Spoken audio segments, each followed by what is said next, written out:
in any time a greater realization of this terrible curse.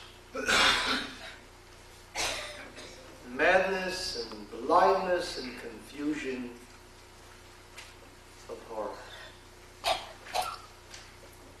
2.5 years of an intifada. 2.5 years of an intifada. The same Israeli army which in 1967 was able in 6 days to crush 4 Arab armies is suddenly apparently unable to put down a rabble, women and children throwing rocks. Madness, blindness, and confusion of hearts. Madness because we are to blame and not they. For we could have ended it a long, long time ago, and we did not. And blindness because we do not see the consequences of our not putting this down. The erosion and the corrosion of the Jewish soul. The confusion of heart because they have no answers. They do not know what to do.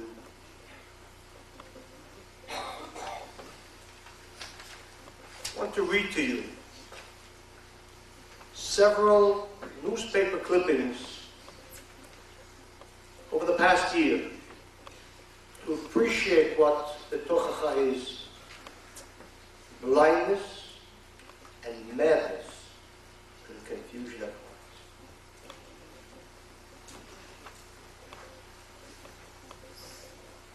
The police will prohibit the waving of Israeli flags in the Old City next week during marches and rallies marking Jerusalem Day. The ban is intended to avoid disturbances by the Arab population.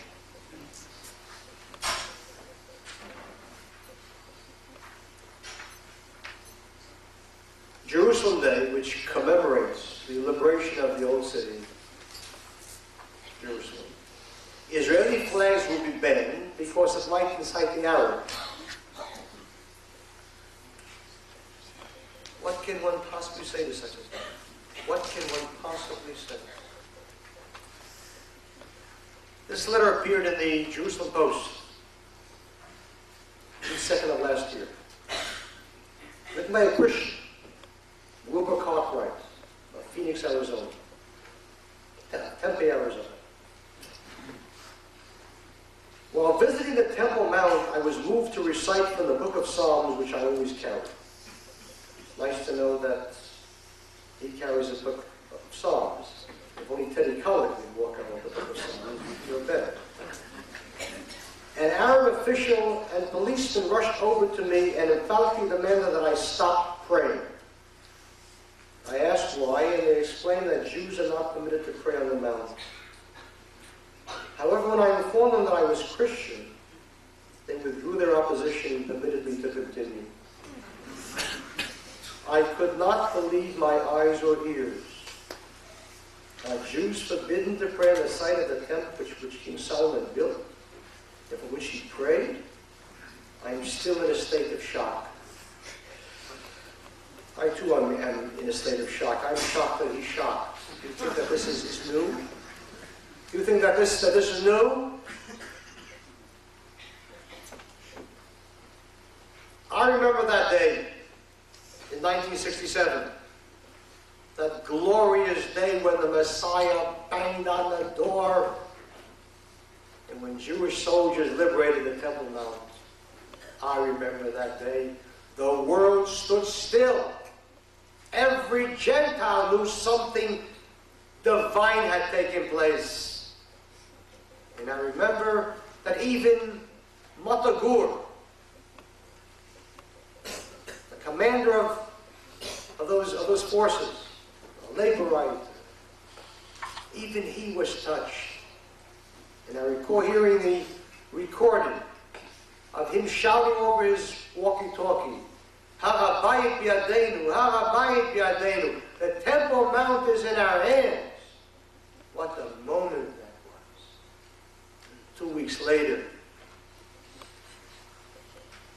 pitiful men of no faith, and gave the key back to the Mufti, to the Waqf, the Muslims' council. And from that day on, Jews have not been allowed to pray on the Temple Mount because they are Jews.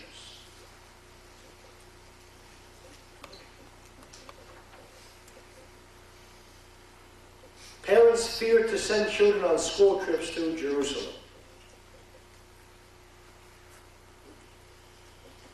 Taxi drivers do not recognize East Jerusalem.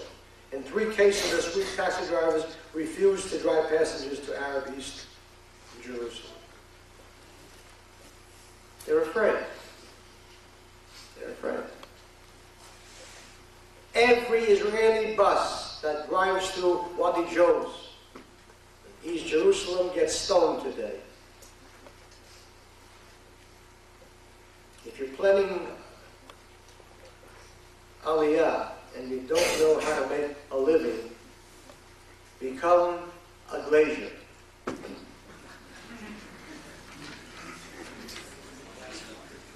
It's a tragedy, isn't it? A joke. It is time for bitter weeping that Jews are afraid today to go to the Western Wall through Shar Shem, through Damascus Gate. What a disgrace. Is there one Arab in all of Israel that is afraid to walk anywhere in Israel at any day, at any hour, morning, noon, night? When I formed the Jewish Defense League, it was because Jews in Brooklyn and other places were afraid. Well, that's understandable, knowing Brooklyn. I never dreamed that I would go to Israel and find Brooklyn. That's the disgrace.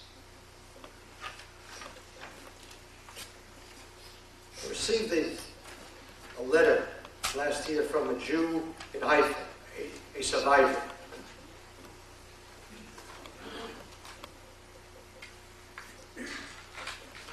And attached to it was a copy of an article that appeared in a local Haifa paper. The headline was, Rehov Hillel Street, Itbach al-Yahu be'emtza hayom. Slaughter the Jew in the middle of the night. It describes how Jews on Hillel Street in Haifa are terrorized by Arabs. He even gives the address of one of the Arabs, Hillel 48 Aleph. Komat Karka, ground floor. And the little note that came with it, I'll just read part of it to you, I'll translate. This Arab embitters our lives. In the neighborhood there live elderly Jews who are not capable of doing anything. You are our last hope. In the state of Israel, I am their last hope. There's no police, there's no army, no border patrol. I am the last. This is worse than obscene. That Jewish survivors of the Holocaust who finally came home are afraid in Haifa.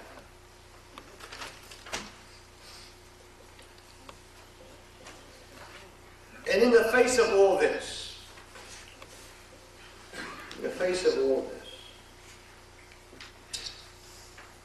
Dan Almagor is one of the leading entertainers in Israel.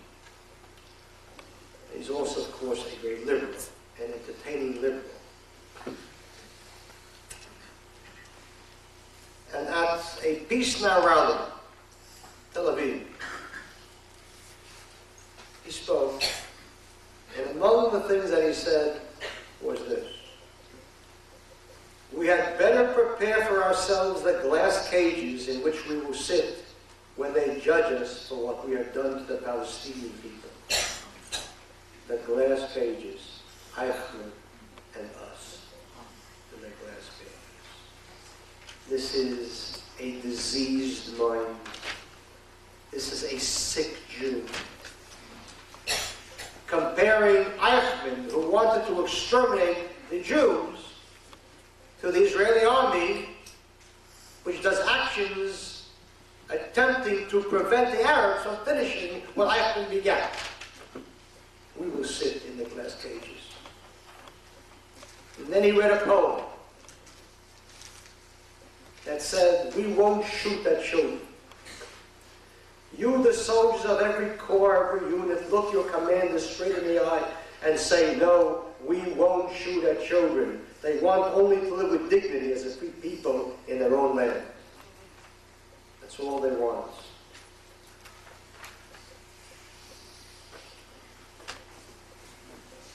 These are the children of other children who are now grown.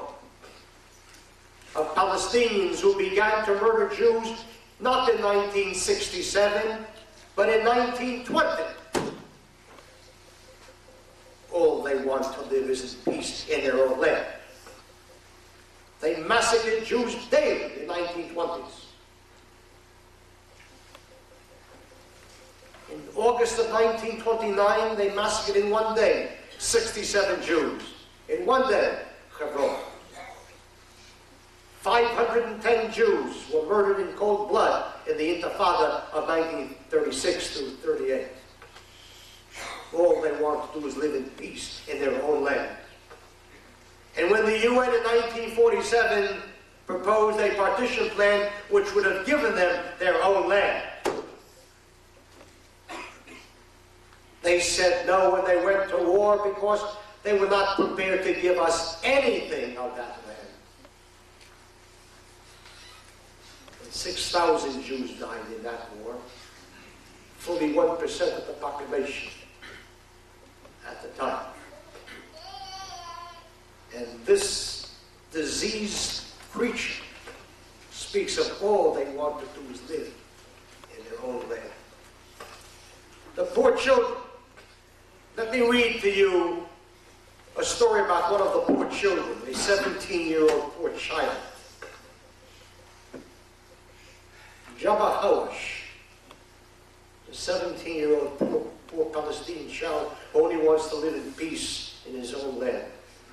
He lives in Shechem.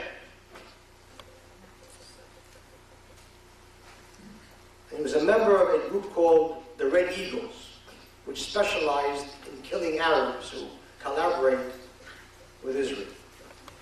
And he was interviewed on Israel TV last December. And he described how he murdered his cousin, a woman, Barakat. And this is the transcript of the television. I said to the guy who was with me, let's kill Barakat. He said, why not? Why not? After all, why not? Let's go to a movie, why not? Why not? Why not? So we went up to her flat, went in and knocked on the door. She woke up, we were masked and we're wearing khaki. She came down with us. I didn't ask her anything until she had come down with us. I took her out to the street, to the spot where I wanted to kill her. I tied her up, I blindfolded her, and smashed her head with an axe.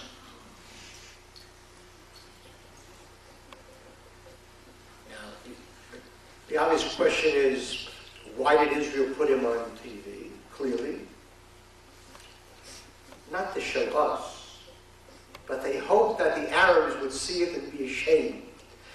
And so, a reporter went 3 days later to Shechem to ask the neighbors, no, what do you think of poor Jabba? I quote now from the Jerusalem Post.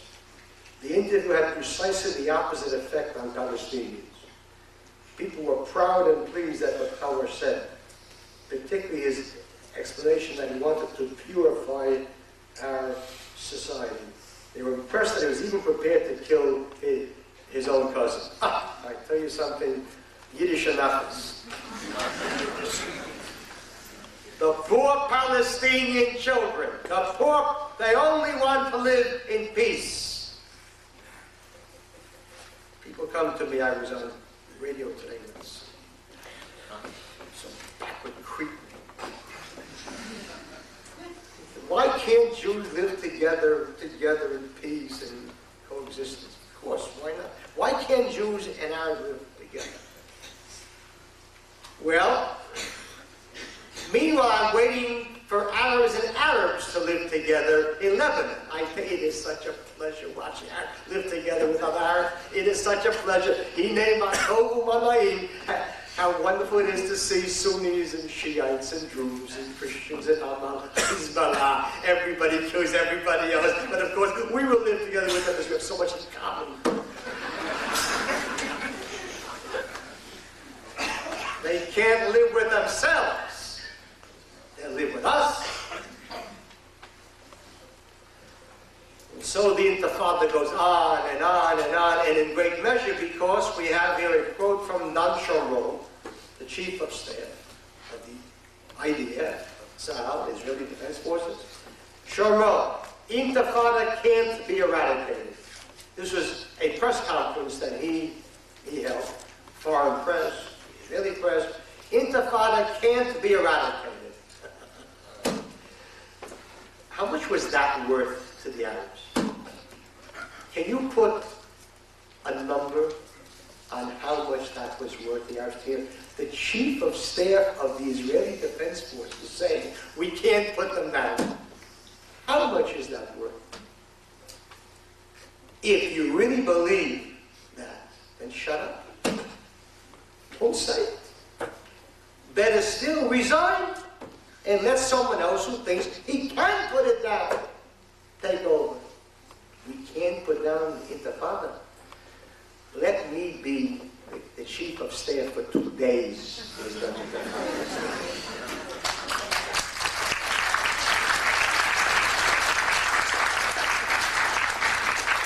You shut off the territories to the news media. You don't let them in.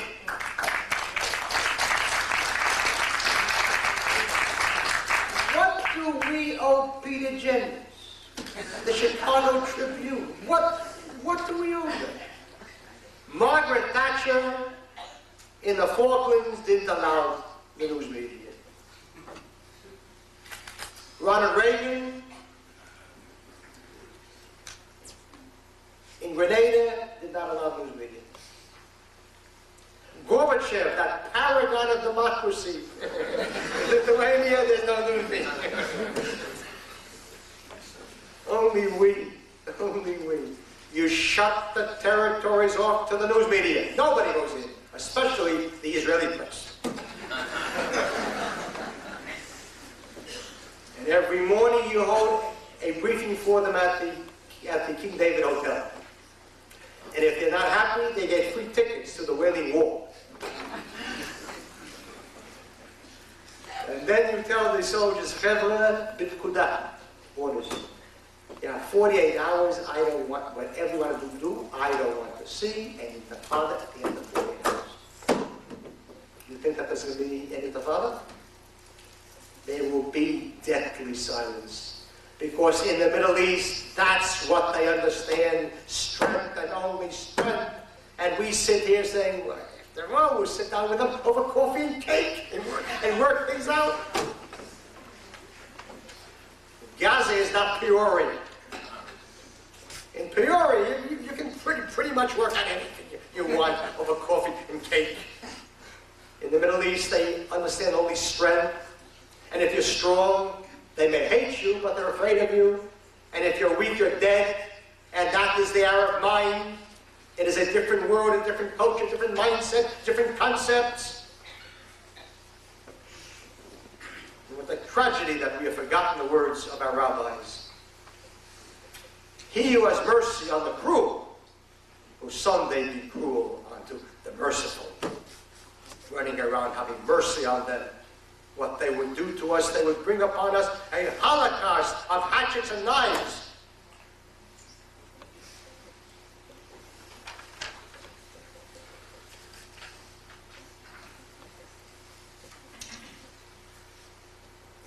Last March, Ilan Arab, a soldier,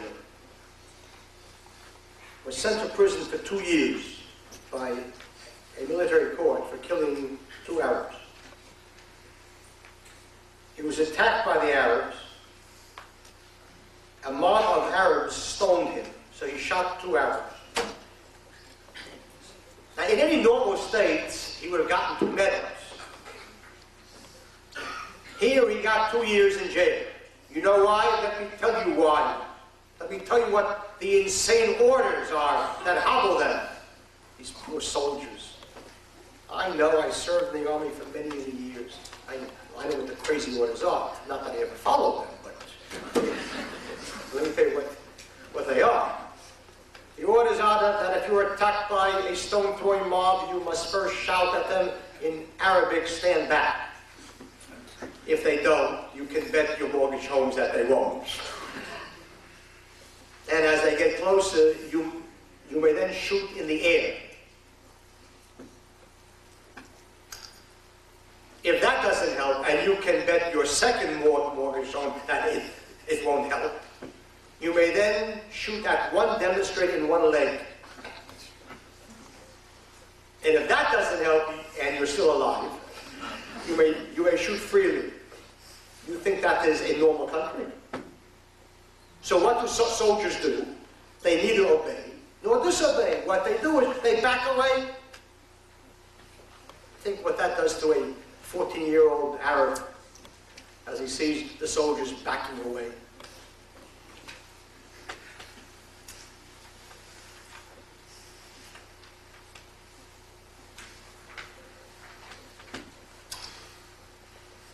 This year there was an election at Hebrew University for the Arab student group. There are 1,400 Arab students studying at Hebrew University on scholarships. A coalition of Arab groups headed by the Sons of the Village, the Nekfar, which calls for a Palestinian state to replace Israel. Yesterday took control of Hebrew University's Arab Students Committee. That night, when it was announced that they had won, 80 Arab students chanted the Palestinian cry, "With blood and spirit we will redeem you, O Palestine," and sang the PLO national anthem, Biladi.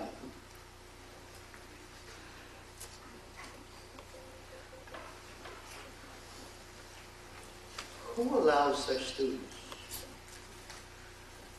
to be on campus? I remember when I was in Knesset, there was a debate on some bill on education. And for some reason, Shimon Peres, who at that time was Prime Minister, chose to answer for the government.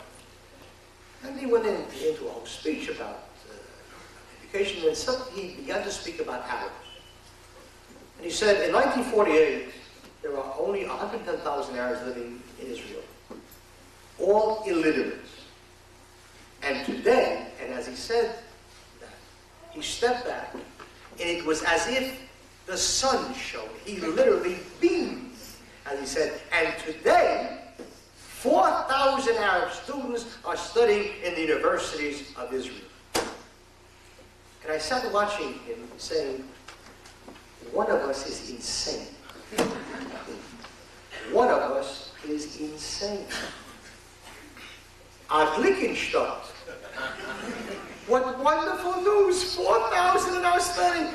Do you know who the most dangerous Arabs in Israel are? Of course it's the students on the campus. The revolution comes from them, not from the numb and the dumb. It isn't some shuffling falach out in the Galilee. It's his son, it's his daughter, at Hebrew University, at Haifa University, at Tel Aviv, and for all the Orthodox Jews here at Bar Ilan, which has 250 of them. Now give a check.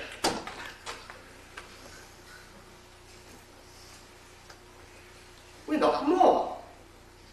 You allow Arabs who openly appropriate love, who openly call for the end of Israel. You allow them to study with Jewish funds? We can't find 4,000 Sephardic Jews who haven't got money who would love to study there?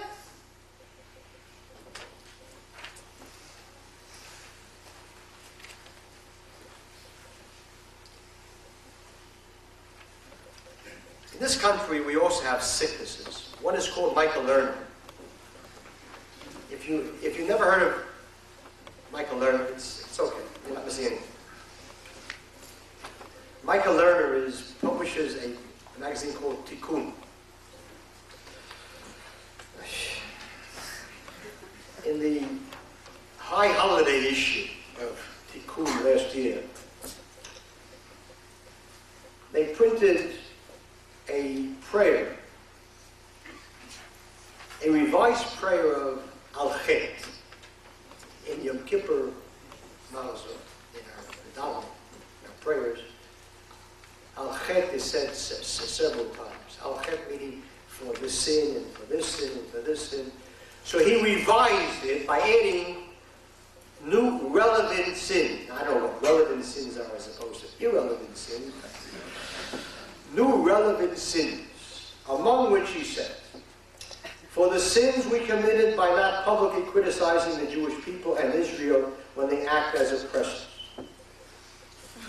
For our sins of not recognizing the humanity and pain of the Palestinian people. And it goes on in this particular vein. Moshe Ahrens has a son. He's a professor at USC, Yigal Ahrens. He's an anti-Zionist. He believes that Israel should not exist. And it is a racist state. He has organized a group called the Jewish Committee on the Middle East. And this is an ad which he placed, it was a full-page ad in several major papers in this country. The headline reads, "We are Americans and Jews, and we are proud to recognize the new state of Palestine." It was a long, long ad with some vicious stuff in it. We believe, he says, yes, we believe the time has come to normalize the U.S. relationship with Israel. A complete re-evaluation of what has become since 1967 the American sponsorship of Israel is required. The unprecedented amount of economic aid should be cut back. Furthermore, the considerable military assistance should be radically reduced. Do you think that in the entire world there is one Arab, Yigal Arab? Think that there is one Arab who will say, we welcome the new state of Israel, and the Arab and aid to Egypt should be cut back?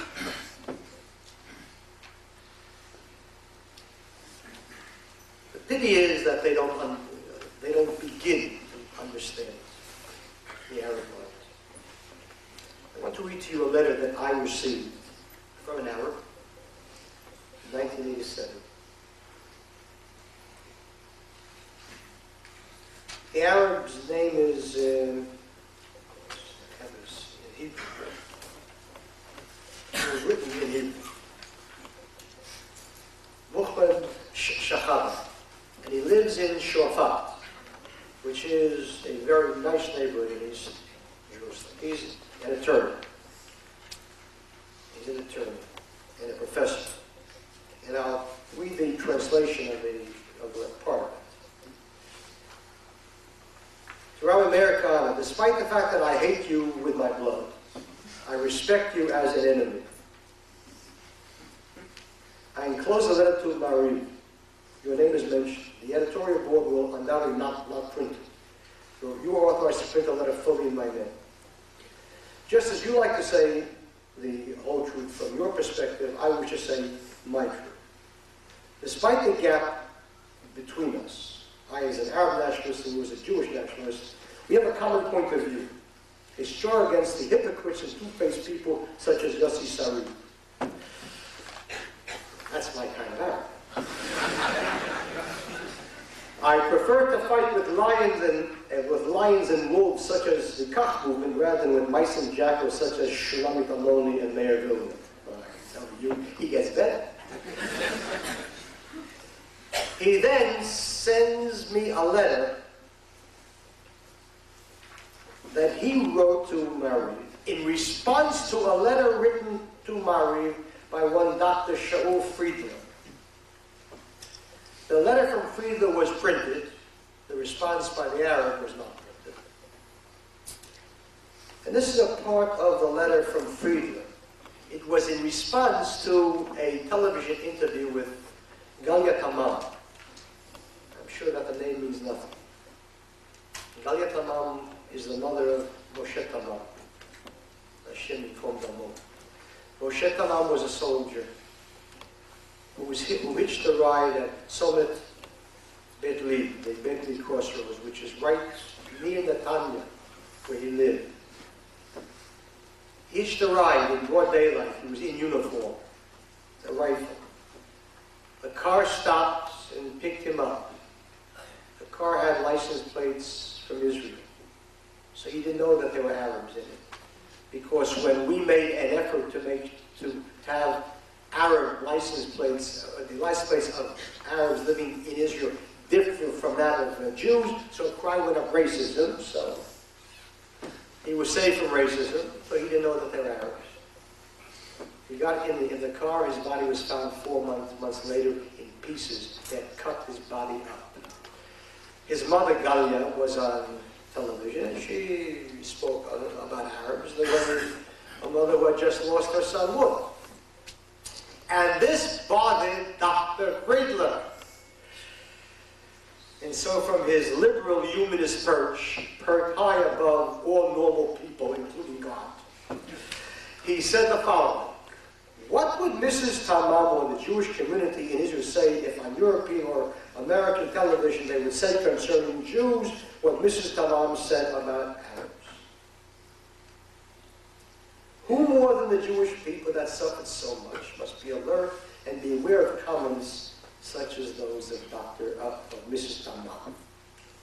And then he went to sleep, I'm sure, feeling very, very pious and self-satisfied. But the Arab wasn't satisfied with the letter. And so he sent me a copy of the letter which was not printed in Ma'ariv. And I want to read to you part of that letter. The problem of Dr. Friedler and many like him is that they think that all the Arabs are children to whom you can sell fairy tales. Shulamit Alon and Yossi Sarid and people like them sit on land that belongs to the Arabs and speak lawfully about justice and equality. They presume to represent the humane sector that objects to the occupation of the territories. Hamat Jaffa and Haifa, Akko, Lida, Ramle, the Galilee, and the Negev Arab land that was robbed. So what is this hypocrisy? That's my kind of Arab. I like this Arab. Because he says there is no difference between Ramle and the territories. There's no difference between Haifa and the territories. And he's right. They're all Arabs. And he thinks they're all his. He's logical. He's wrong. It's logical. I'm right and logical. Yossi Sarid is insane and hypocritical. What makes the house in which he lives Jewish and Shechem not Jewish? Hebron not Jewish? What makes the golf course in Caesarea Jewish and Hebron in which Abraham lived not Jewish? The Arab is smart. He's my friend. You are the guests. You are the invaders and the refugees and oppressors. You, Dr. Friedland, people like you bother me more than Rabbi Kahana and Kach. You invaded my land and then assumed the role of host, and so generously tell me that the Arabs will be treated as guests. We Arabs do not want you either as hosts or defenders. Just get out, leave us alone. That's it. That's what they want. I understand them. They understand me. Neither of us will ever understand Jews.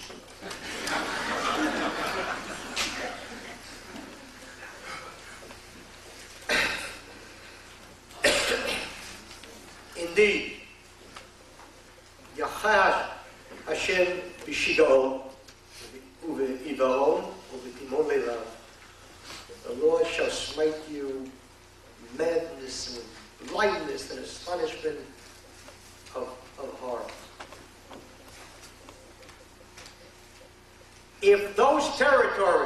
Judea, Samaria, Gaza, Judah, Shamonim, and Gaza are really ours, then make them really ours. You annex them and make them part of the state of Israel, because otherwise it should be there.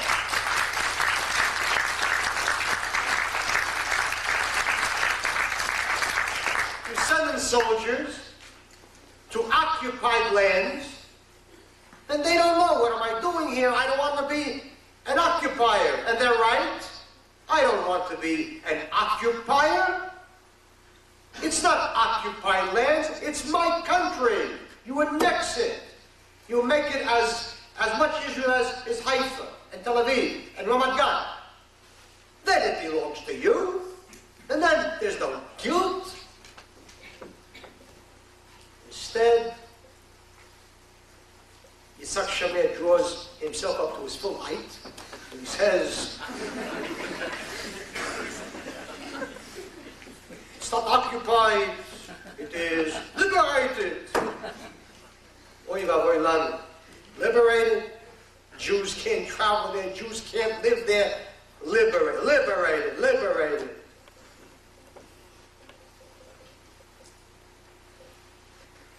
For a year and a half now, I've been calling for what was so clear to me already then.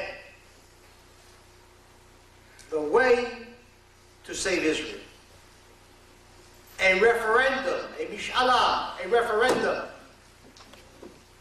This two-headed, headless government, for 7 years, it sat eating and pressing and taking money and deciding not to decide anything as the country crumbled and fell apart.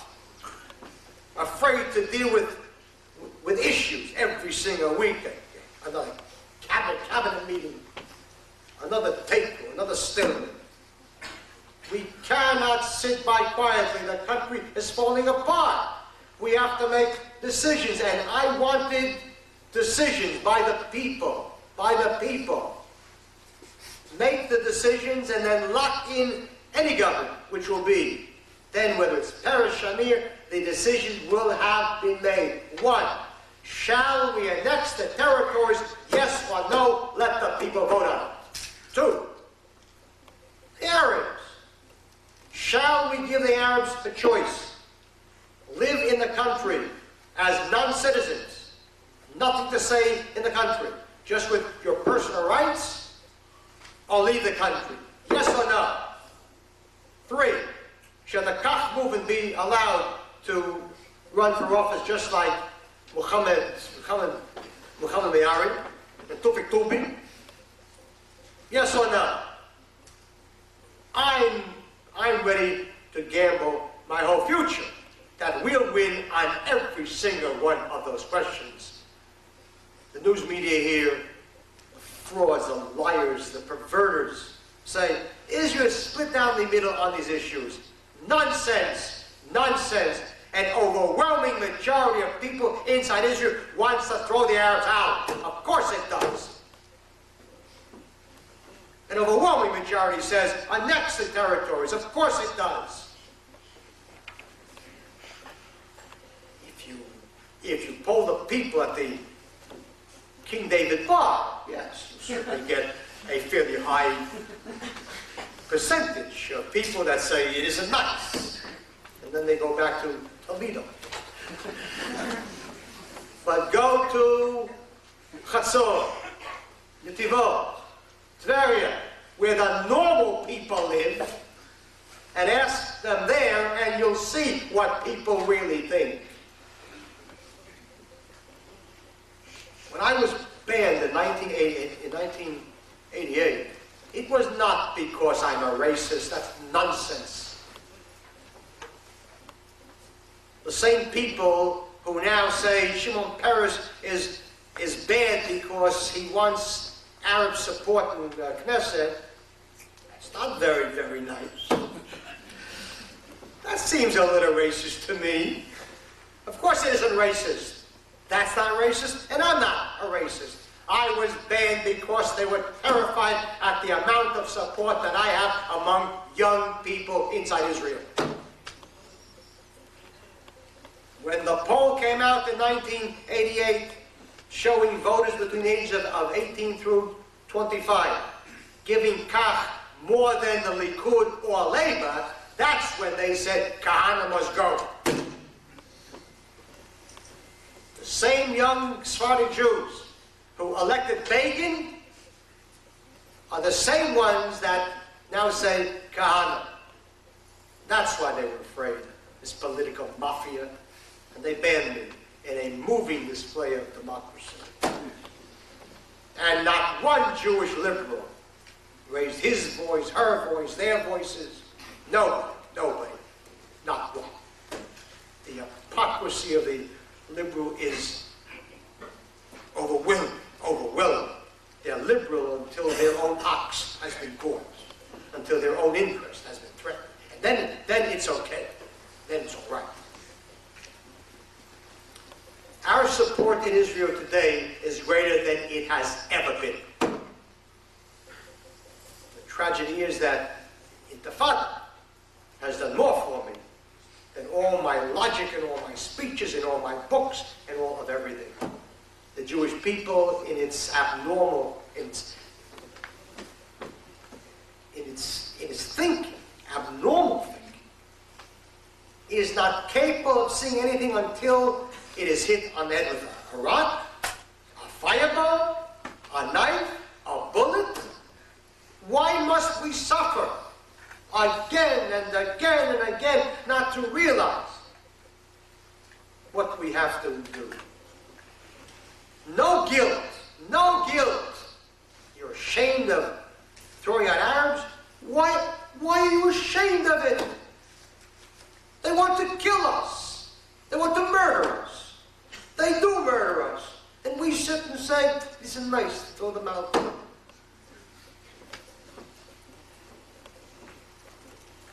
One comes to slay you, the rabbis say, slay him first. It isn't nice? You're right, it isn't nice. It's Torah Judaism. It's normal Judaism. It's normal being. It's normal thinking.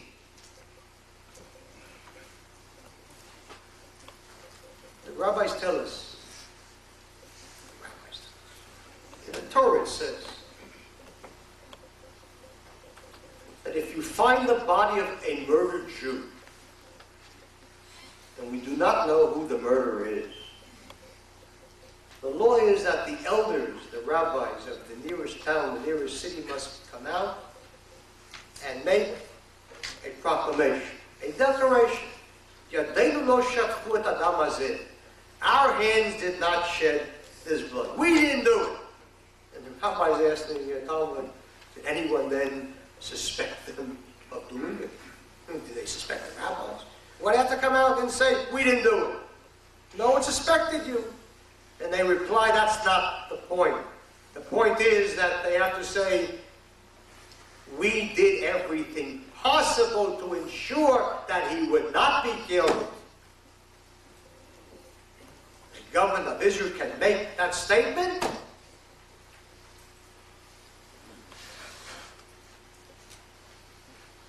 Every Jew who over these years has always said, God is a racist. It isn't nice to throw out the Arabs.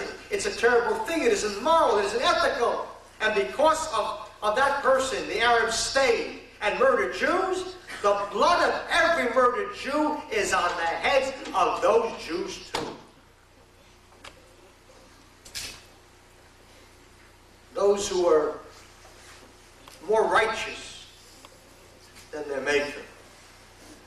Al tehi tzaddik yoter miborecha, the rabbis tell us. Don't be more righteous than God. How easy it is to sit here and talk about God isn't nice. I don't like what he says. He's a fascist. He's a racist.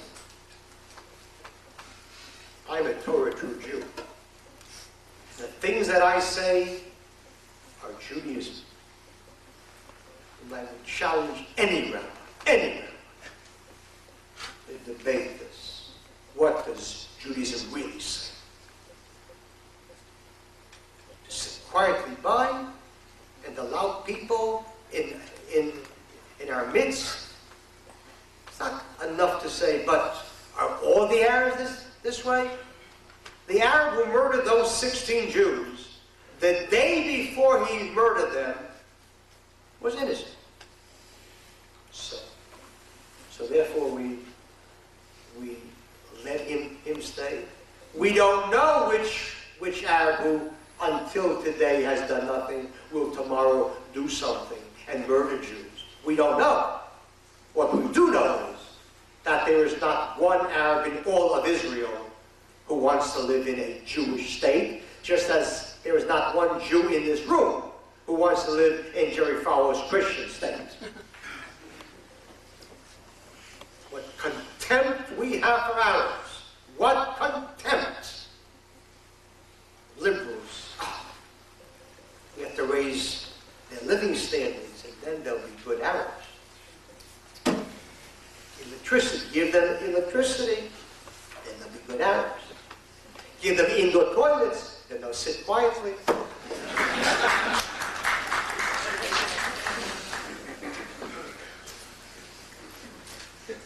Lo alechem levado yichya adam. That's what the Bible says.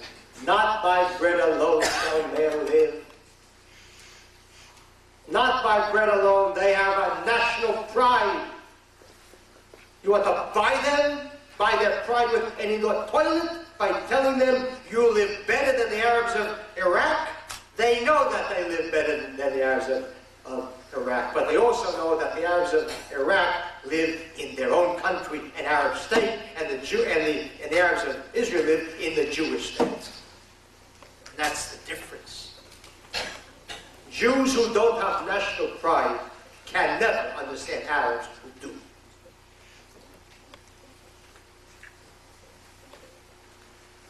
Tragedy. Tragedy. We sit and we hear nonsense, such nonsense from Jewish leaders.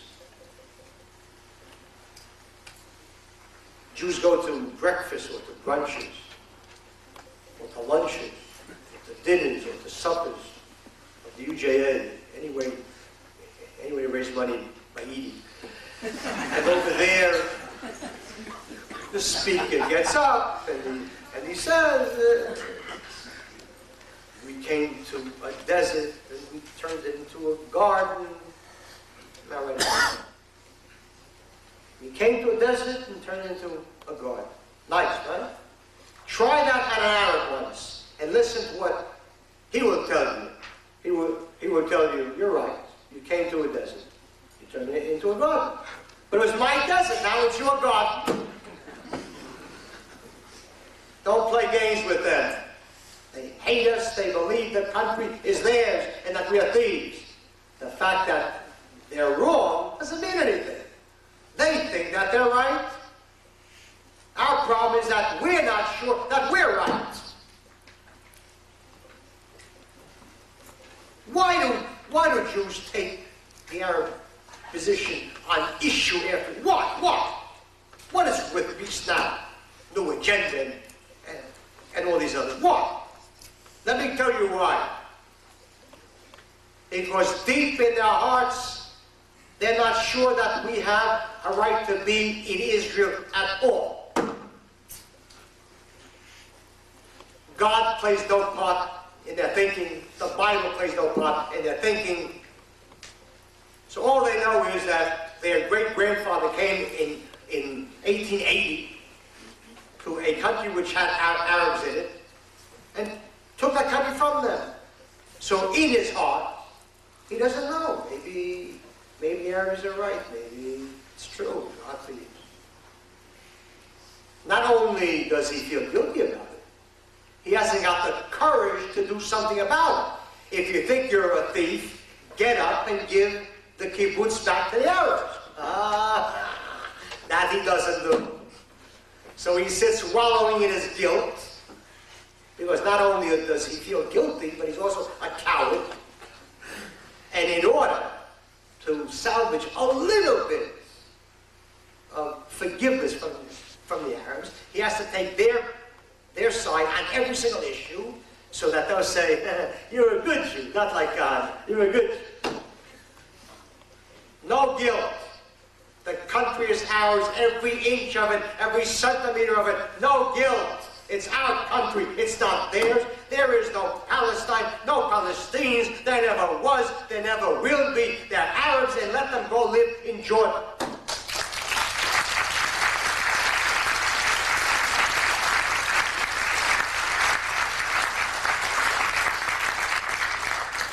They don't want a part of Israel. They don't want any Israel at all. And understand that. God forbid that Jews should have any hand in supporting Arabs, and God forbid any hand in what would happen to us if the Arabs would ever win. It's not the Jews in Highland Park or on the Gold Coast here who suffer when they tell us, well, you have to gamble for peace. I was only trolling with this yo-yo today. He says, but you know, peace. He says, I want peace in it. He wants peace in the Middle East. This guy wants peace in the Middle East. I don't want peace. My son served in the army. I don't want peace. He wants peace. We all want peace. Peace now has no monopoly on peace. Every person inside Israel wants peace. We all want peace. But the difference is that we're not fools. Wanting peace and getting peace are two totally different things. The Arabs don't want peace, except the peace of Auschwitz. That's the kind of peace that they'd give us, if they could. So stop worrying and saying, but my goodness, then there's not going to be peace, and you have to have more and more soldiers and a garrison state. That may be so. That may be so.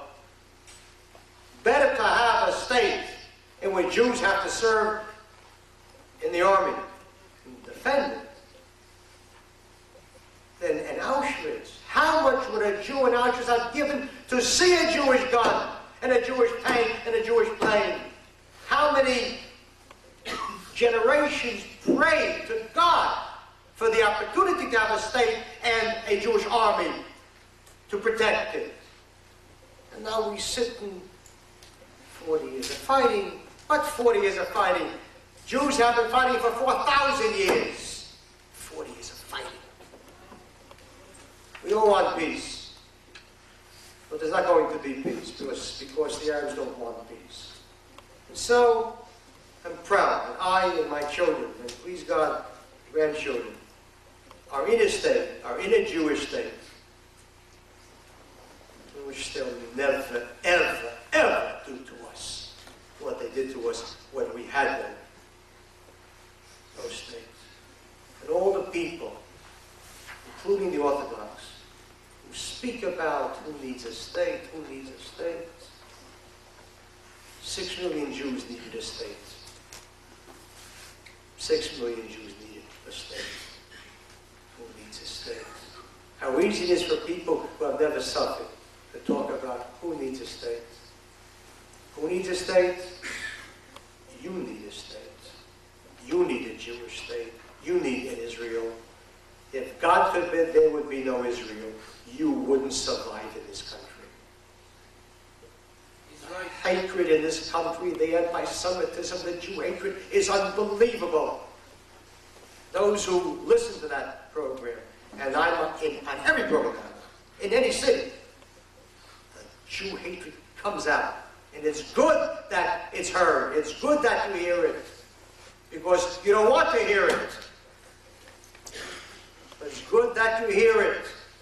They hate us without passion.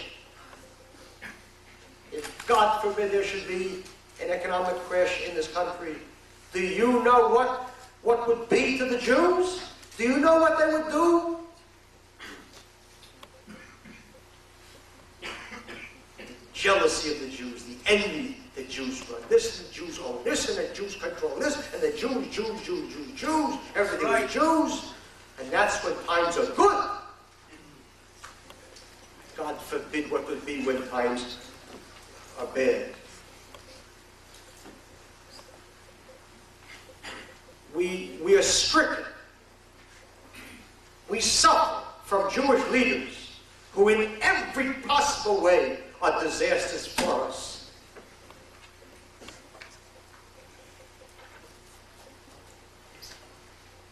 There is no Gentile problem in the world. There never was. There's only a Jewish problem. Jewish leaders. Consider the Jewish leaders, and how many times have I spoken of them? The same ones who, when Jews moved into the Christian Quarter building, AIPAC suddenly condemns them. The American Jewish Congress condemns them. The American Jewish Committee condemns them. Your local temple rabbis condemn them. And of course, they all say there's a reason for it. It's going to hurt. Soviet Jewry is hurt. The reason why they condemned it was only one. They were terrified. What will the Christians in this country say about us, and how will it affect us? That's why they condemned it.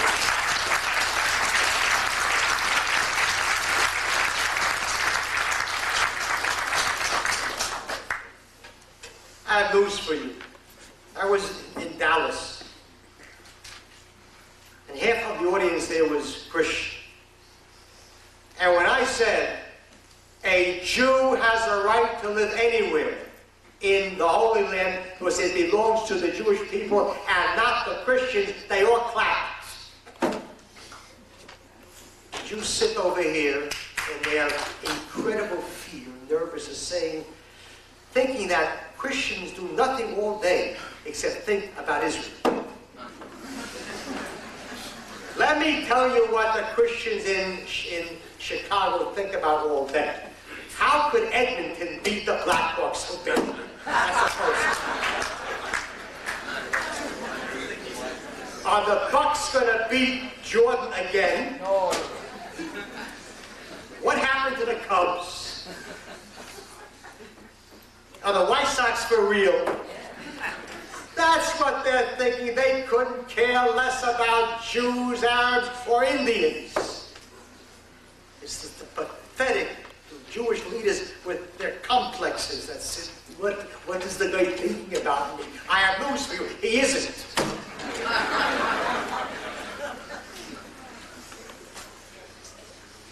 And secondly, even if he would be, the fate of Israel will not be decided by America. It will be decided by the Jewish people doing that which Jews should do properly. Faith in God and a strong army. That is the Jewish way. That always was the Jewish way. What are you worried about George Bush for when the burning bush is the Jewish way?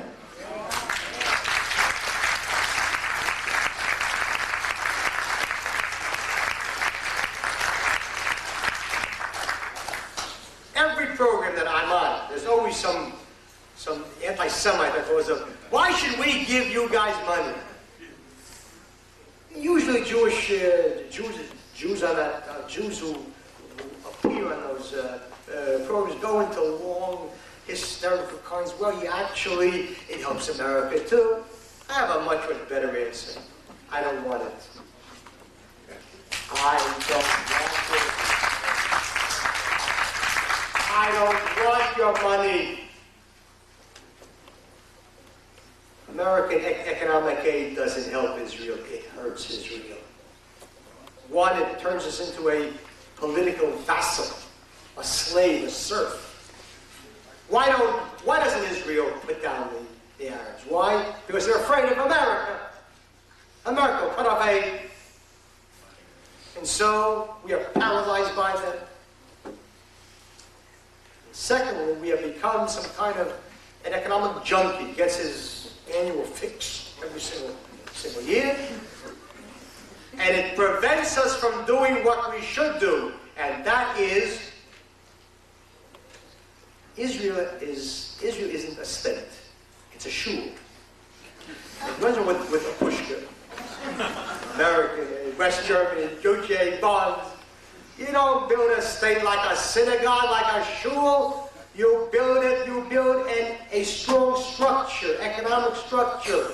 You turn Israel into a free market economy, a free enterprise state, capitalism. That's what will make Israel.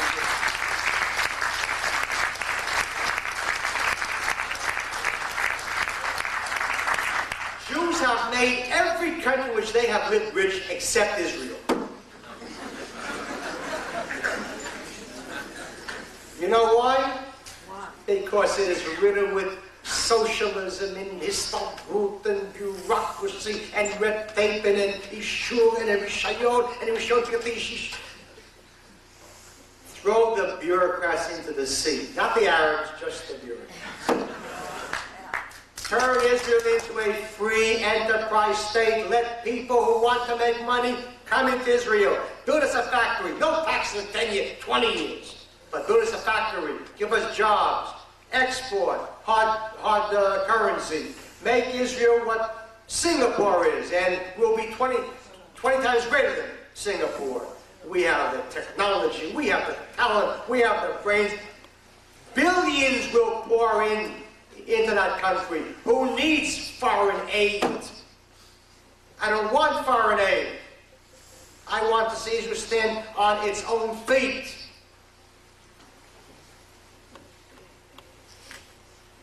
In Chicago, a person wants to open a store, finds a store, an empty store, opens the store, come out, finish. In Israel, an adventure. It's an adventure. You need a permit, then a license to get the permit, then a license to get then a permit to get the license to get the permit, and you go crazy. Until you finally go to someone with protexia. And then he says, no problem, but remember, you owe me. That's how the parties grow. That's why they don't want this. What do you think? I'm smarter than them. They know exactly what I know. Why don't they do it? Because political power is built on economic power. And if there is free enterprise, who needs parties? Who needs protexia? That's why they don't do it. That's why, please God, when we have power, not only will the Arabs go, but so will the red tape. And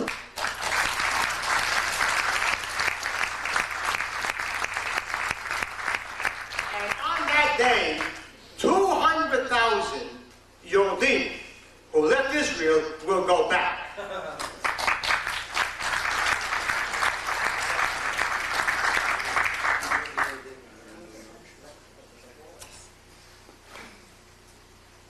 I just wanted to end by talking a little bit about your leaders and the Jewish leaders in general. Every program that I'm on, they always say, you know, you're anathema to the Jewish leaders. If they only knew how much the Jewish leaders are anathema to me.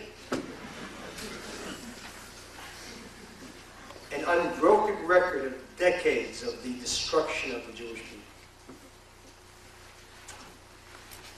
The Holocaust has become our golden calf. And speeches and books, the Holocaust, and it's almost an orgy. How we love to attack the world. Roosevelt, and the British, and the Vatican, and all the goyim. I'm always amazed at how Jews attack Gentiles for not having done enough for the Jews. Did you expect more? Tell me that. Did you expect them to help you? 100,000 Christians killed in Lebanon. What did the Vatican do for the Christians? But to help us. I'm never surprised that Gentiles don't help Jews. I don't expect more. The lesson of the Holocaust is not that Gentiles didn't help Jews. The lesson is that Jews didn't help Jews. That's the lesson of the Holocaust. Jewish leaders from whom we had every right to expect that. Don't let them lie to you. We didn't know. They knew as early as 1942. 3 years before the war ended. They knew that Jews were being exterminated. And they knew that Jews begged them to save them by bombing the railroad lines, leading to these death camps, and the bridges over which the freight cars ran. Because 12,000 Jews died every day in those camps. And the Jews said, if you bomb the railroad lines, the bridges, Put them out of commission for a day. You say 12,000 lives, 2 days, 3 days, a week. They told the Jewish leaders here, shake the world. Who shook the world? Who shook the world for the Jewish people? The same temple rabbis, the same AJC, the federations, who in the 1960s went to Jackson, Mississippi, and Selma, and were arrested there for blacks and civil rights. Who shook the world for Jews and Jewish lives? Remember, there was one rabbi in Cleveland, his name. He used to boast of how he went to Jackson, Mississippi, and they broke his right arm. They should break his left arm too, because he never did anything for the Jews.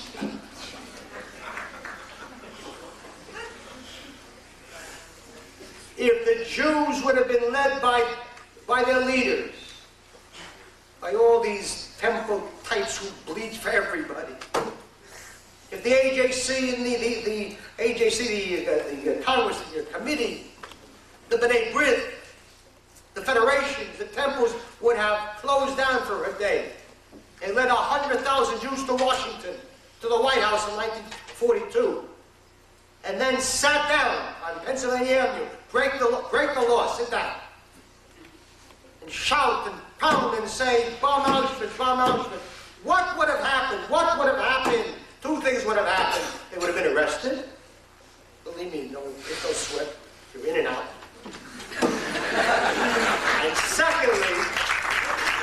And secondly, the next day every newspaper in the free world would have had headlines, Jewish leaders arrested, the man bombing of death camps, and they would have been bombed. And hundreds of thousands would have been saved. Why didn't they do it? Because they were terrified. Roosevelt said to them, don't make this a Jewish war, it will create anti-Semitism, and so they were afraid for themselves. That's what Jewish leaders did. The same Jewish leaders, Russian, Soviet Jews. Today, I remember seeing this big ad by the UJA. Soviet Jews, we did it. Of course they did. Of course, the UJA did it. I remember in 1968, no one knew there was a Soviet-Jewish problem. Jewish leaders were busy fighting for such causes as lettuce and grapes in Vietnam. Who knew there was a Soviet-Jewish problem? For 50 years there had been a Soviet-Jewish problem, from 1917.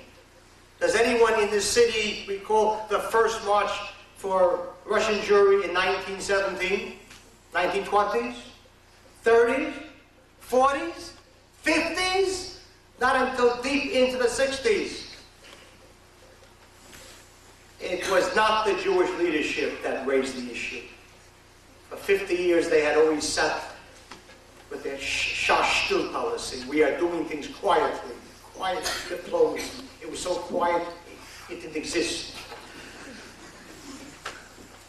It was young Jews, militant Jews, the JDL, that went out into the streets and did things that nice Jewish boys, nice Jewish girls don't do. Violence. Terrible violence. Of course violence is terrible, except when it's done by a Mandela in South Africa. Then, that's good violence. Our freedom bomb in El Salvador, after all, that's a freedom bomb. But when Jews use violence for their people, suddenly every liberal Jew, and violence is not Jewish, violence is un-Jewish, of course. What? Moses sees the Egyptian beating a Jew. And he says, let's form a committee to study the root causes of anti-Semitism.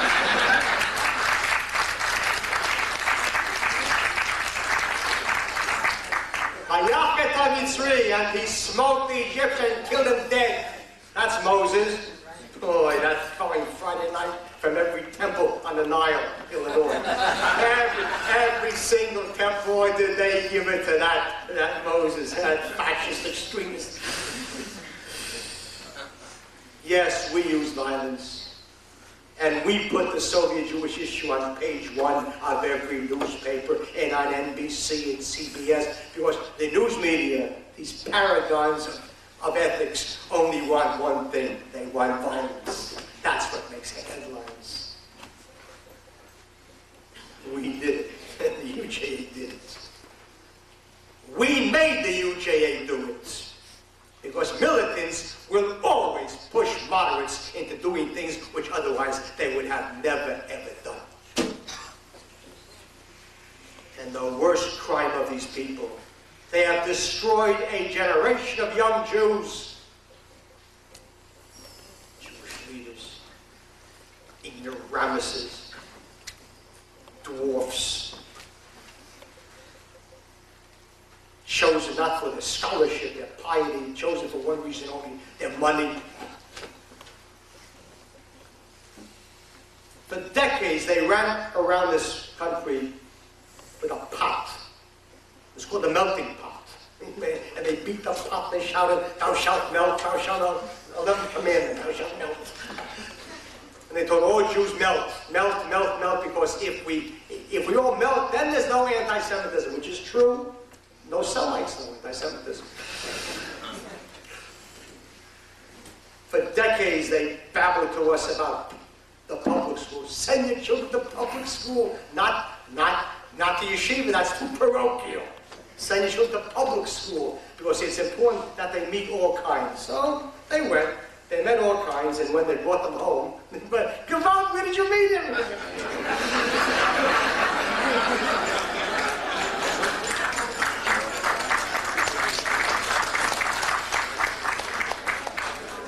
For decades, they never gave a penny to the Jewish day school. For decades, they never gave a penny. They hated the yeshiva. It was too Jewish. Now they're upset because Bernie goes off to school in Berkeley. When he comes back to visit his parents in Highland Park with Bridget. He says, "Mama, Papa, Mazel Tov, we're getting married." And suddenly his father, who hasn't kept Shabbos for 40 years, says, "But Bernie, she's not Jewish." She's not Jewish. She's not Jewish. Boker Tov. Good morning.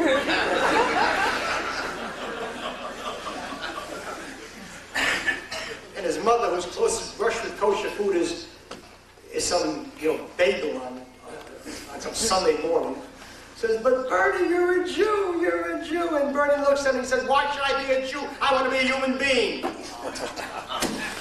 Frightening question, because in 25,000 words or more, they can't answer it. Why should I be a Jew? Tell me why. They don't know why. They're Jews by emotion. They're 2 steps away from some Orthodox families, so remember Bubby and Zaidi. And the Cholent, Bernie would know Cholent from China. His son.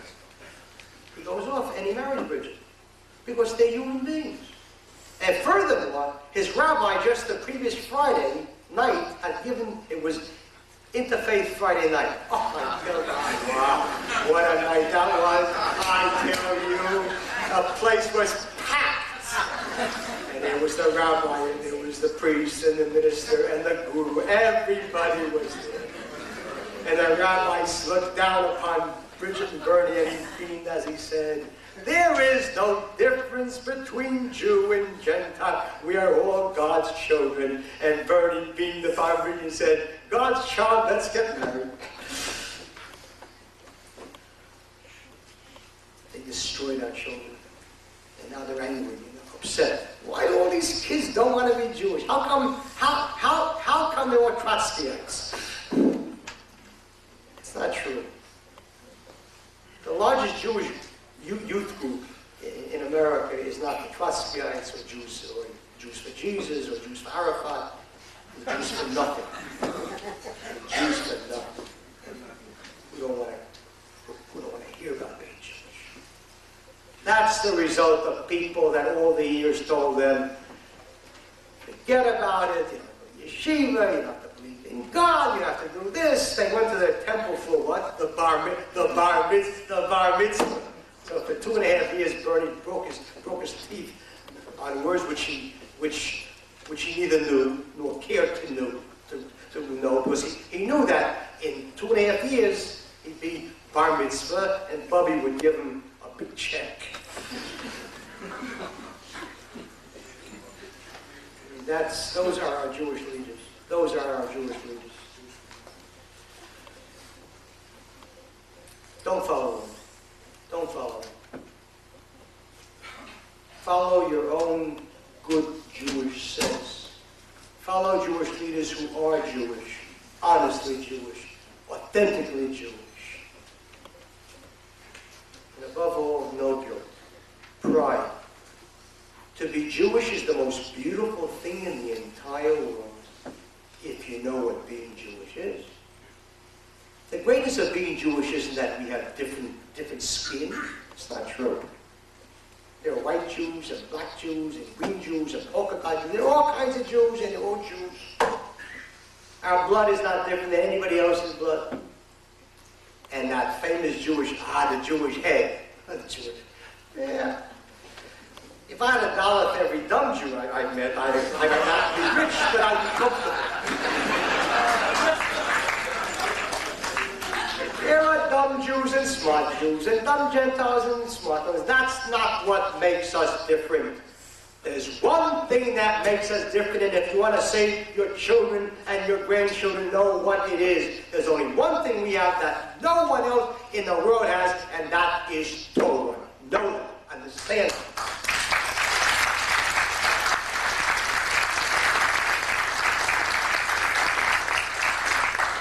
Save your children with that, and yourself from heartache and from heartbreak. And go home. Go home to Israel. That's your home. When God took us out of Egypt, He didn't say, you're now free. Now go to Skokie. Go to Brooklyn, go to Paris. He said, you're all going to one country, Israel. Go there. Before, God forbid, the flood comes here. Don't listen to your leaders who tell you, Kahana's paranoid. First of all, I'm not. Secondly, paranoid Jews live longer.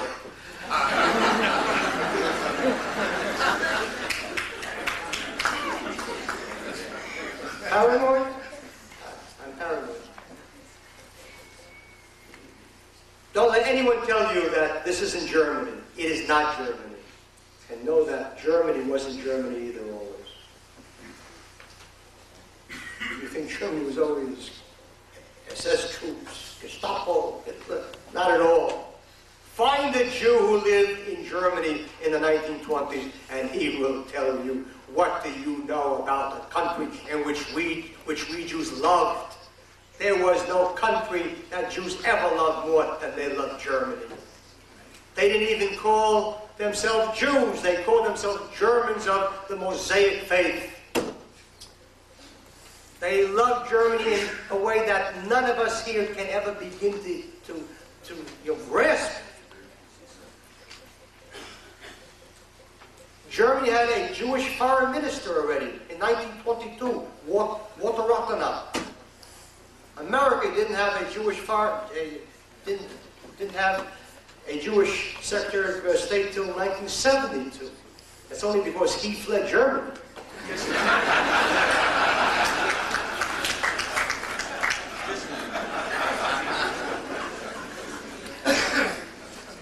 If anyone would have asked any Jew in the world in the 1920s who are the worst of the anti-Semites, not one would have said Germany.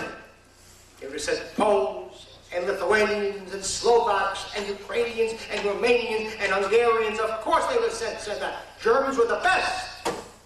And it happened there. Why? Not because Germans have horns and tails. They don't. It happened because it was a terrible economic collapse. And people lost faith and people lost hope.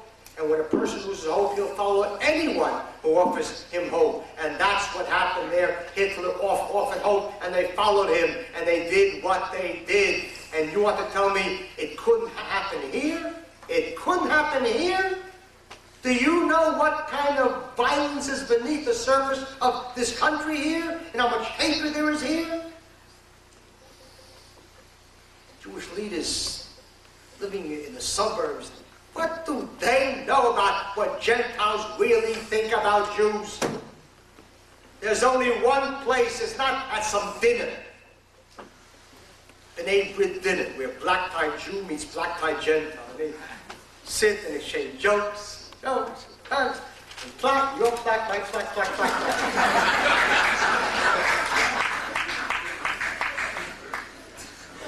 Only one place, a bar, a working class neighborhood bar. That's where you hear America singing. That's where when the schnapps goes in, that's where you hear what comes out.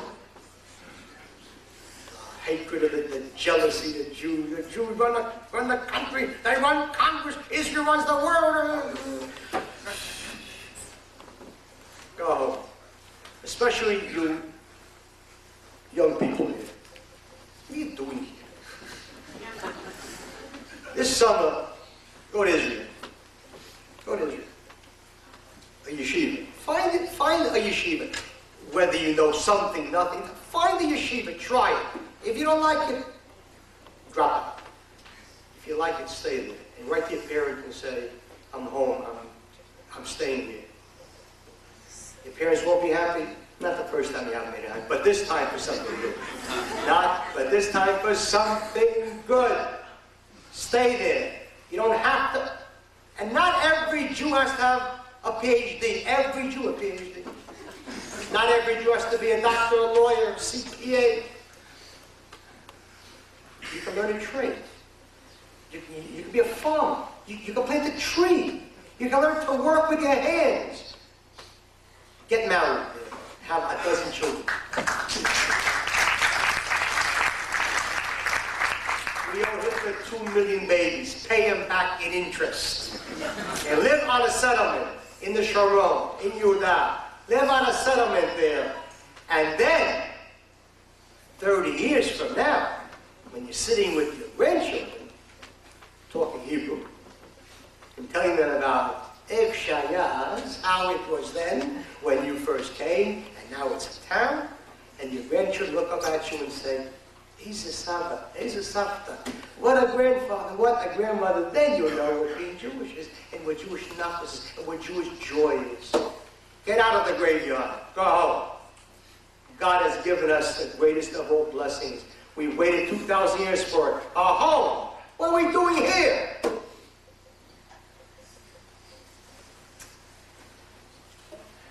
When I went to Israel, my youngest child was 4. And I took him one night to Hebron. And we just studied that day in Yeshiva, in the Chumash, about how Avraham Avinu, Abraham, was in Hebron, and God told him, go out and look up the sky, and if you can count the stars, that's how many your children will be. And I said to him, you see? That's how it was. See, look up there. That's how it was that night. The sky was filled with stars. I said, that's how it was exactly that night. And who knows, maybe you're standing where Avraham Avinu stood. And he looked down at his feet. That's what children are like that. But you can't do that in Chicago. Abraham never made Chicago. So go home and meet him again and shake hands with him and close the circle. You, your children, and your grandchildren. Never be afraid. We Jews are winners. Faith in God and a powerful army, and will bring the Messiah speedily and happy in our days. Amen. Amen.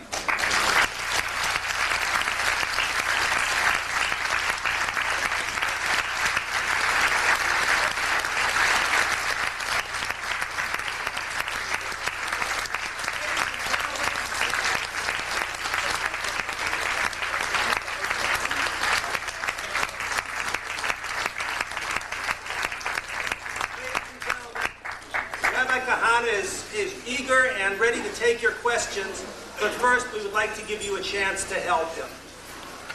Now, you've heard what he had to say, and there's nothing I can add to it. If you think that what he is doing isn't worthwhile, there's nothing I can say that would compel you to give him 5 cents.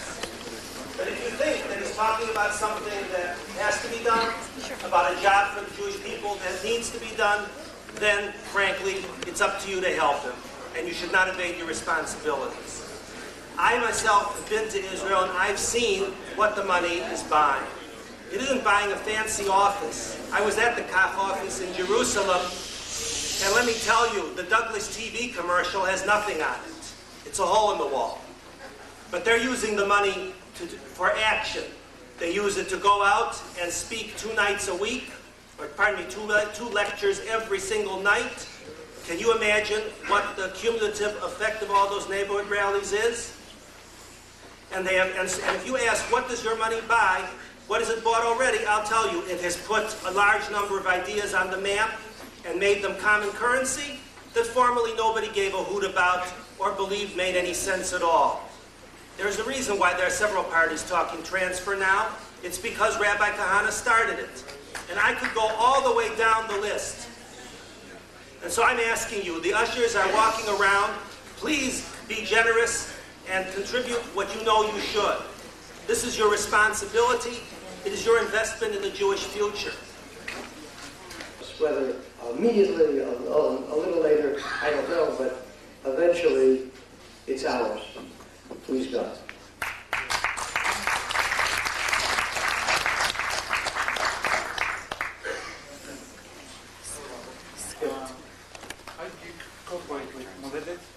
How do I? Is there any cooperation between you and Moledget? They don't sit with us. They don't. Repeat the question. Is there any ties between Kach and this new party, transfer of Gandhi? A little. Gandhi does not meet with me, and there is no cooperation with him. Just like there was no effort on the part of Tchia. Tchia would walk out every time I spoke. They never voted for a single one of my bills, even those which they supported. When Ne'eman at one point stayed in, so he got in the Zifan, I say in English, in the Zifan, which is, he was quick, was rebuked by his party. Gandhi knows that his 2 seats are my seats. He knows that if I ever again run, he doesn't get those seats. And I think it's not possible for someone to play a game. When Gandhi says, when he says transfer, a voluntary transfer, there's no such thing as a voluntary transfer. The Arabs don't want to leave. That we transfer whether they want to leave or not want to leave. That's the way to do it. So you can't play games. And furthermore, when Gandhi says that he's not speaking about the Arabs of Israel proper, that's a terrible mistake. The Arabs inside Israel are much more dangerous than the Arabs outside in the territories. First of all, they are educated, they are voters, they are citizens, they sit in Knesset. What do you mean you're not going to deal with that? So I am willing to sit down with anybody. I'll sit down with Raful, with Gandhi, with Tchia, anybody. But they don't sit with me until they'll have to. When they have to, then they'll sit down with me, and then we'll form a government in which I'll be the prime minister, and Arik will be the minister of defense, and Raful will be, the permanent chief of staff of Rakal, and in 2 days there's no problem anymore. Yes? What percentage of the Israeli citizens want a free economic enterprise? Oh, I think that you have no idea. The overwhelming majority wants it. The overwhelming majority of people in Israel want a free enterprise system. So what prevents it? The government doesn't want it. What? The government doesn't want it, and so the government doesn't want it. So, The political parties have a vested interest in the present system. This is the problem. So ask me the obvious question. So why don't the voters vote them out of office? Only God knows that. only that. You live in America. In America, people say, listen, this party is no good and finished. It's different in Israel. Why? Because they don't come from countries in which the citizen looks upon himself as the boss. They come from countries in which there is no tradition of democracy, either from Arab countries or from East or from How Western are you Russia. going to Call it educate them? Pardon? How are you going to educate them? Because they love me. They really do. They really love me. The people do. Who would love you? The Sephardic Jews love me, and more of the others love me too, because they're getting smarter. In any case, you wait a while, and you'll see. Wait a while. I'm waiting. A little patience. Stop a little. All right. Any other questions? In the back, yes, sir. What is your opinion about all the number of political parties they have in Israel? I read something in the newspaper, they're trying to reduce the number of parties that they have. Let me say this to you, that any time Israel wants to reduce the number of parties, it has a very simple method. You don't have to change systems. They simply pass a bill raising the amount of percentage needed to enter the Knesset. Instead of 1%, 2%, not 2%, 3%, 4%. Simple method, simple method. The reason for all this vetching about changing the system, there's one reason: to get the Orthodox. That's the reason. If their whole purpose was to knock out small parties, easily done. You don't have to change anything, just raise the percentage. Why don't they do that? Because then the Orthodox parties would all form one block. The right-wing parties would form one block. 11 parties, one block. And then, it's true, you'd be left with only 4 or 5 parties, but the Orthodox would still be there. If you change the present system to district voting, you destroy the Orthodox, because they're concentrated in basically 2 areas. Now, my party is the only Torah party in all Israel which isn't bothered by it, because 80% of my voters are not Orthodox Jews. We're the only party in Israel which has done a miracle. We've gotten the religious and secular Jews into one party together in huge numbers. That's probably the best thing God has ever done.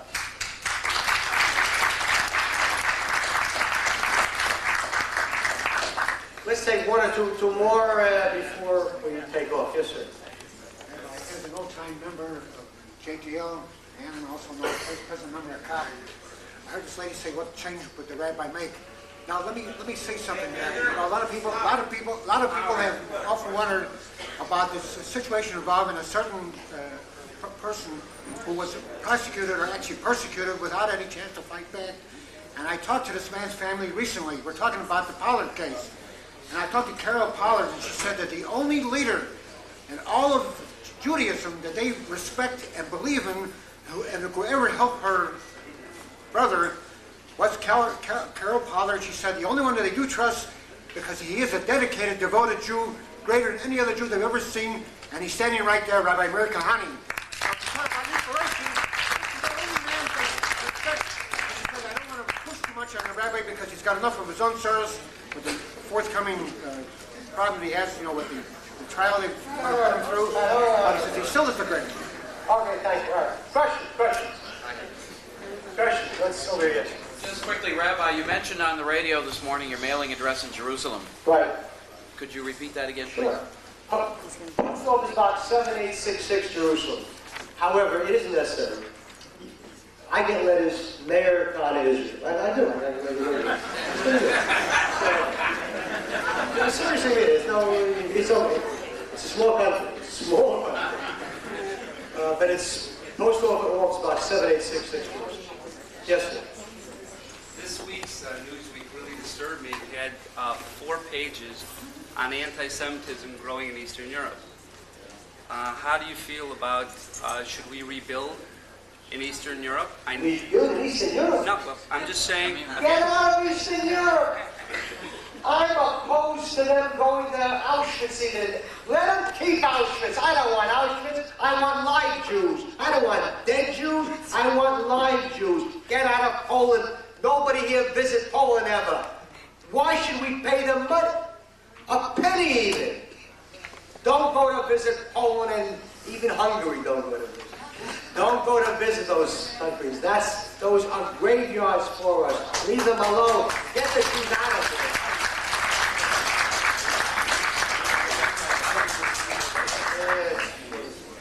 Yes, I said two more, but all right. Okay, yes.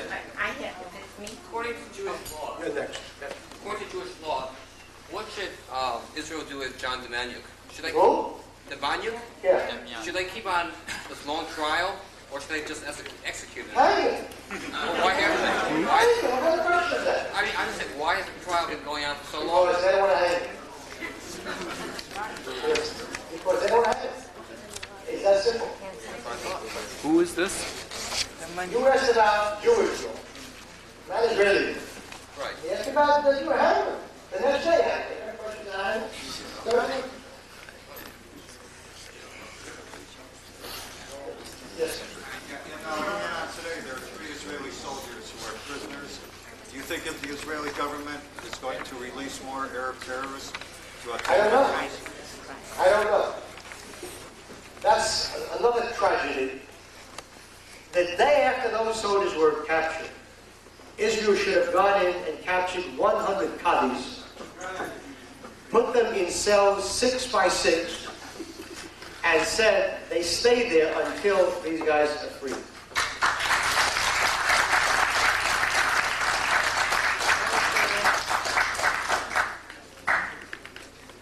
The Russians know how to deal with it. A couple of years ago, the terrorists made a mistake. They kidnapped the Russians. The Russians got Arabs to find the brother of the fellow who did the kidnapping, and they sent his body in pieces. And the Russian was freed the next day. You think that nice people here think it's terrible. You're right, it is terrible. But that's the world in which we live in. That's what they know. Someday it'll be a nicer world, believe me. But until then, we've got to live in this present world. And there are 3 Jews who are suffering now for years and years. And you can't be nice to your enemies.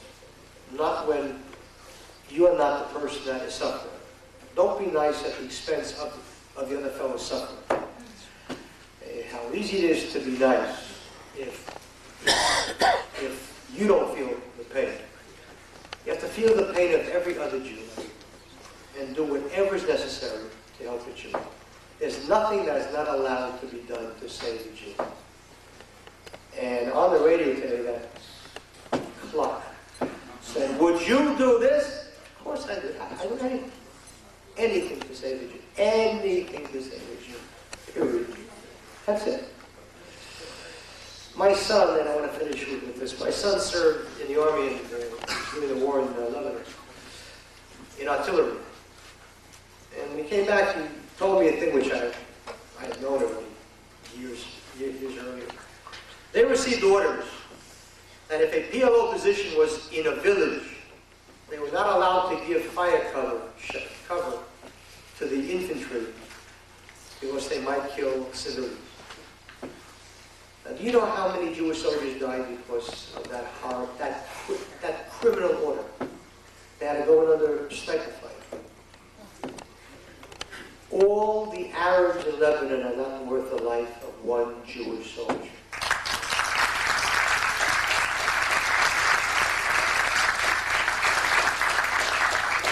And if people think that is racist,